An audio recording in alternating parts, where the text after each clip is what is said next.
Assalamualaikum warahmatullahi wabarakatuh. Perkenalkan, nama saya Muhammad Ridho Amal dengan nomor pokok mahasiswa 2403 10 10 10 258. Jadi, pada kesempatan kali ini saya akan menjawab beberapa pertanyaan menarik dari Ibu Khadijah selaku dosen pengampu, di mana pertanyaan-pertanyaan ini merupakan pertanyaan yang sangat menarik untuk dikaji dan dibahas. Dan berdasarkan research saya, ini akan coba saya jawab sejelas mungkin.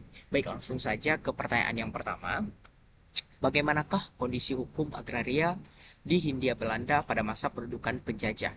Nah, kondisi agraria pada masa pendudukan penjajah itu sangat sangat kompleks dan menyengsarakan masyarakat Indonesia, di mana pada masa pendudukan Jepang Pak maaf pada masa pendudukan Hindia Belanda itu dibagi menjadi eh, sifatnya dualis, di mana ada hukum adat barat dan hukum adat tradisional, di mana ketika masyarakat tidak diberikan hukum yang sama dengan hukum agraria eh, barat, seperti jika hukum kolonial, di mana mereka sangat mendominasi daripada hukum yang diberlakukan kepada masyarakat adat. Misalnya seperti agraris wage pada tahun 1870, ada juga sistem tanam paksa atau kultur style-style, di mana itu sangat membebankan masyarakat Indonesia. Juga ada eksploitasi sumber daya, di mana pihak penjajah itu sangat mengeksploitasi kekayaan alam, baik tanah, minyak, mineral, dan sebagainya di Indonesia, sehingga masyarakat Indonesia ini memang sangat dirugikan dengan adanya sistem yang diberlakukan oleh para kolonial ini, sehingga uh, ketika pada akhirnya kita merdeka itu diubah secara total terkait dengan aturan-aturan yang tidak memperlakukan lagi yang diberlakukan oleh penjajah, sehingga mungkin itu pada masa penjajahan Hindia Belanda. Nah, tujuan dibentuknya UUPA di mana bertujuan untuk mewujudkan kesejahteraan rakyat, kesatuan dan kesetaraan hukum agraria, dan juga kepastian hukum atas hak tanah dan reformasi struktur tanah, sehingga dengan berdasarkan tujuan-tujuan ini terbentuklah Undang-Undang Pokok Agraria Nomor 5 Tahun 1960, di mana di sini semua mengatur tentang agraris, mengatur tentang pertanahan, mengatur tentang bagaimana kepemilikan tanah, mengatur bagaimana hak guna usaha, mengatur bagaimana eh, hak guna bangunan dan sebagainya. Lalu yang menjadi dasar hukum agraria nasional, di mana dasar hukumnya itu diatur di dalam Undang-Undang Nomor 5 Tahun 1960, di mana disebut juga UUPA atau Undang-Undang Pokok Agraria, yang berfungsi mengatur landasan tentang air, tanah, dan sumber daya alam lainnya. Nah, selanjutnya ada pertanyaan, apa yang dimaksud dengan hak bangsa, hak menguasai negara, hak ulayat, dan hak ulayat. Nah, hak bangsa merupakan konsep hukum yang merujuk pada hak rakyat Indonesia terhadap bumi, air, ruang angkasa, serta kekayaan alam yang terkandung di dalamnya, sehingga ini merupakan hak yang kolektif bagi bangsa Indonesia. Nah, selanjutnya ada hak menguasai negara, di mana ada hak konsep hukum yang merujuk pada kewenangan negara dalam mengelola sumber daya mineral, mengelola sumber daya bumi, mengelola alam, yang diatur dalam pasal 33 ayat 3 Undang-Undang Dasar Negara Republik Indonesia tahun 1945, yang menyatakan bahwa bumi, air, serta kekayaan yang terkandung di dalamnya dikuasai negara dan dipergunakan sebesar-besarnya untuk kepentingan rakyat. Nah, selanjutnya ada hak ulayat. Hak ulayat merupakan hak yang dimiliki oleh masyarakat adat untuk sumber daya alam yang ada di tempat mereka. Jadi, masyarakat adat dilibatkan dalam penggunaan dan pengerukan sumber daya alam, pemanfaatan sumber daya alam. Nah, masuk ke pertanyaan selanjutnya. Bagaimana pengaturan terkait dengan HGB? HGB merupakan hak guna bangunan yang diatur di dalam Undang-Undang Pokok Agraria tahun 1960, yang diperkuat oleh Peraturan Pemerintah Nomor 18 tahun 2021. Jadi definisi HGB ini merupakan hak untuk mendirikan bangunan di tanah yang bukan milik dia. bisa jadi milik negara atau milik yang lainnya untuk keperluan bangunan. Nah, jangka waktu yang diberikan ini 30 tahun dan dapat diperpanjang dalam periode maksimal 20 tahun dengan mempertimbangkan pembangunan yang ada. Nah, jadi bisa diperpanjang nih uh, HGB.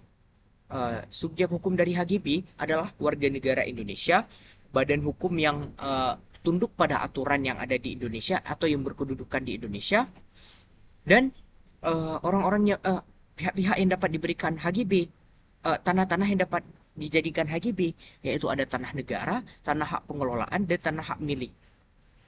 Nah, proses pemberian HGB ini dilakukan oleh menteri atau pejabat yang ditunjuk. Dan pemberian HGB ini harus ada akta yang dibuat di PPAT atau pejabat pembuat akta tanah yang harus didaftarkan di kantor pertanahan. Nah, ada kewajiban pemegang HGB, di mana kewajiban pemegang HGB yaitu menggunakan tanahnya sesuai dengan peruntukannya, merawat, memelihara, serta mengembalikan kembali tanah tersebut setelah masanya berakhir. Dengan demikian, pengaturan HGB bertujuan untuk memberikan kepastian hukum bagi pihak-pihak yang ingin menggunakan HGB dan ingin memberikan HGB kepada pihak-pihak tertentu. Nah, selanjutnya ada HGU. HGU juga diatur dalam beberapa regulasi, terutama dalam Undang-Undang nomor 5 tahun 1960 yang mengatur tentang Undang-Undang Pokok Agraria.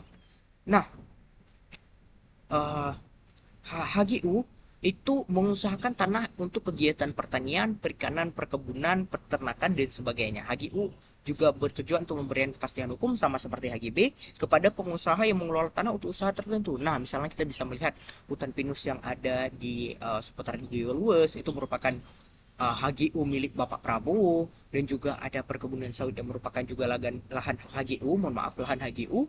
Dan juga selanjutnya ada subjek hukumnya. Subjek hukumnya adalah warga negara Indonesia atau badan hukum yang didirikan menurut hukum Indonesia dan berkedudukan di Indonesia. Jika mereka tidak memenuhi syarat tersebut, maka mereka wajib melepaskan haknya dalam jangka waktu 1 tahun. Nah, proses pemberian HGU ini juga diberi mirip-mirip dengan HGB, di mana mereka harus memberikan permohonan kepada kantor pertanahan dan baru bisa didaftarkan. Juga ada ketentuan tambahan di mana tanah yang diberikan HGU adalah tanah negara. Jika tanah tersebut berasal dari hutan, statusnya itu harus dikeluarkan dahulu dari hutan, baru bisa dijadikan HGU. Kalau peraturan pemerintah terkait dengan HGU juga diatur dalam peraturan pemerintah nomor 40 tahun 1996, mohon maaf, dengan diperbarui dari PP nomor 18 tahun 2021 yang memberikan rincian terhadap prosedur pelaksanaan HGU. Jadi dengan demikian, HGU bertujuan untuk memberikan kepastian hukum terhadap pengusaha-pengusaha yang memang ingin menggunakan lahan tersebut dalam jangka waktunya. Selanjutnya ada hak pakai publik dan hak pakai privat. Pengaturan tentang hak pakai di Indonesia dibagi menjadi dua, yaitu hak pakai publik dan hak pakai privat. Dua jenis ini diatur dalam Undang-Undang Pokok Agraria dan peraturan terkait lainnya.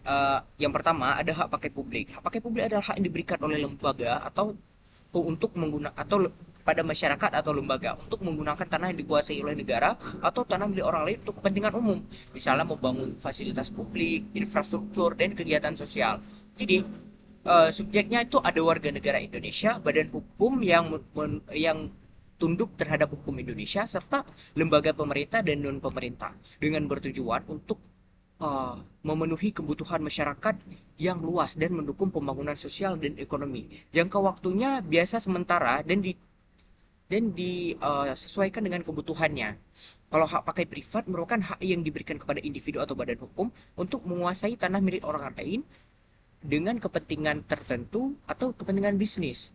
Nah, subjeknya WNI bisa jadi orang asing yang berkedudukan di Indonesia, serta boleh juga kepada badan hukum asing yang jadi perwakilan di Indonesia, dengan bertujuan untuk memberikan kesempatan kepada individu atau badan hukum memanfaatkan tanah dan sebagainya dalam jangka waktu maksimal 25 tahun dan dapat diperpanjang sesuai dengan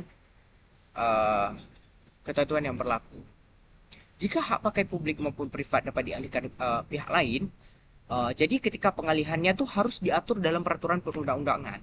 Nah, kewajiban pemegang hak pakai wajib memenuhi ketentuan yang berisi perjanjian terhadap pemegangan tanah dan bangunan yang ada di atasnya. Penghapusan hak pakai berakhir dengan beberapa alasan, misalnya jangka waktu yang telah disepakati, putusan pengadilan, dan sebagainya. Lalu selanjutnya ada hak pengelolaan. Hak pengelolaan merupakan hak yang diatur di dalam peraturan pemerintah nomor 18 tahun 2021 tentang hak pengelolaan tanah, hak atas tanah, satuan rumah susun, dan pendaftaran tanah. Definisi hak pengelolaan atau HPL adalah hak menguasai dari negara yang pelaksanaannya sebagian dilimpahkan ke pemegang hak untuk menggunakan dan memanfaatkan tanah yang dikuasai oleh negara. Jadi subjeknya itu ada instansi pemerintah pusat, pemerintah daerah, BUMN, dan BUMD. Jadi atau bisa juga pada badan hukum yang memang ditunjuk oleh pemerintah pusat. Jangka waktunya tergantung pada perjanjian sesuai dengan PP nomor 18 tahun 2021. Lalu proses pemberiannya harus ditunjuk dan didaftarkan di kantor pertanahan. Pemegang ini akan diberikan sertifikat sebagai bukti kepemilikan. Jadi pemanfaatan tanahnya itu untuk menyusun rencana peruntukan dan pembangunan tanah sesuai dengan tata ruang, di mana menggunakan dan memanfaatkan seluruh atau sebagian tanah HPL untuk digunakan sendiri atau dikerjasamakan dengan pihak ketiga. Nah, pemilik HPL ini boleh membuat kerjasama dengan pihak lain sesuai dengan kesepakatan yang ada di perjanjian nanti, serta uh, menentukan tarif atau uang wajib tahunan di dalam sertifikat di dalam perjanjian tadi. Nah, ada pembatasan di mana HPL tidak bisa dijadikan jaminan dalam utang bank. Jadi ketika kita mau ambil kredit bank, itu tidak bisa dijadikan jaminan. Dan HPL tidak bisa dialihkan oleh pihak lain. Sehingga hanya pada satu pihak saja. Dan pemegang HPL harus patuh terhadap hukum yang berlaku di Indonesia. Dan tidak boleh melanggar aturan-aturannya. Nah, lanjut pada soal nomor 3, yaitu pada tahun 1990 PT Matahari menetapkan status HGB di atas tanah negara. Kemudian pada tahun 1992 PT Matahari membangun apartemen untuk kepentingan komersil di atas tanah HGB tersebut, baik untuk disewakan serta dijual dengan status hak milik. Uraikan disertai landasan hukum mengenai. Nah, yang pertama, berapa lama jangka waktu yang diberikan untuk HGB tersebut? Jangka waktu yang diberikan yaitu 30 tahun dan dapat diperpanjang hingga 20 tahun dan bisa diperbarui kembali hingga 30 tahun. Nah, adakah kewajiban bagi perusahaan bila pembangunan tersebut menguruk atau menutup akses dalam bidang tanah lain? Nah, sesuai dengan pasal 31 Peraturan Pemerintah nomor 40 tahun 1996 dan pasal 13 Peraturan Pemerintah nomor 18 tahun 2021, pemegang HGB wajib memberikan jalan keluar atau jalan air bagi pekarangan yang ditutupi terkurung akibat pembangunan yang dilakukan. Nah, tapi ini berada di sebelum undang-undang tersebut keluar. Jadi pada waktu itu PT Matahari tidak diwajibkan untuk memberikan akses karena mengurung dan menutup akses pekarangan bidang tanah lain. Setelah tahun 1996 baru diberlakukan aturan yang mewajibkan pemberian akses. Nah, apakah PT Matahari dapat meminjamkan objek HGB yang kepada bank? Boleh. HGB bisa digunakan sebagai jaminan kredit di lembaga perbankan. Itu diatur dalam pasal 4 Undang-Undang Nomor 4 tahun 1996 tentang hak tanggungan. Nah, pada tahun itu kan sebelum tahun 96. Jadinya pada waktu itu belum boleh dan belum ada aturan yang mengatur hal tersebut, sehingga jika sesuai dengan asas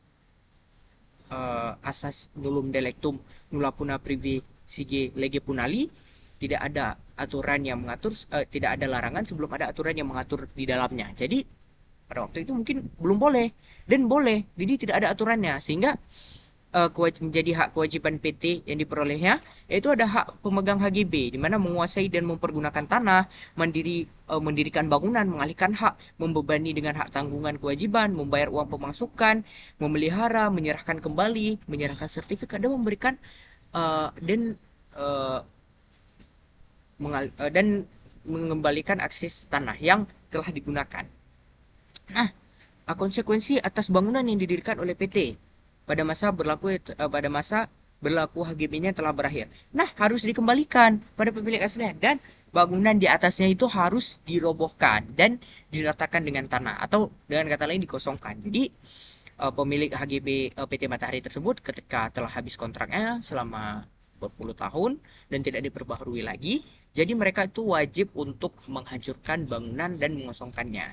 Mungkin sekian uh, video dari saya dengan menjawab pertanyaan-pertanyaan yang menarik yang diberikan oleh Ibu Khadijah, serta saya merasa ini merupakan pertanyaan yang memang perlu dikaji sebelumnya, dan berdasarkan research yang saya lakukan, insya Allah telah menjawab pertanyaan-pertanyaan yang diberikan oleh Bu Khadijah. Sekian, terima kasih.